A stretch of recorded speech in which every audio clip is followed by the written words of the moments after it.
আল্লাহ রাব্বুল আলামিন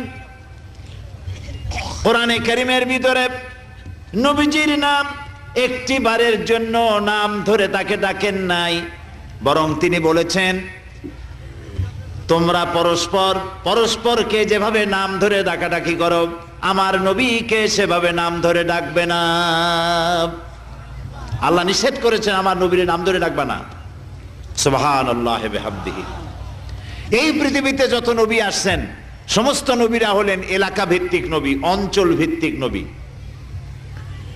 এক এক এলাকার, নূহ আলাইহিস সালাম এক এলাকার, মুসা আলাইহিস সালাম আলাক এলাকার, দাউদ আলাইহিস সালাম আরাক এলাকার, এরকম এলাকা ভাগ ভাগ করা।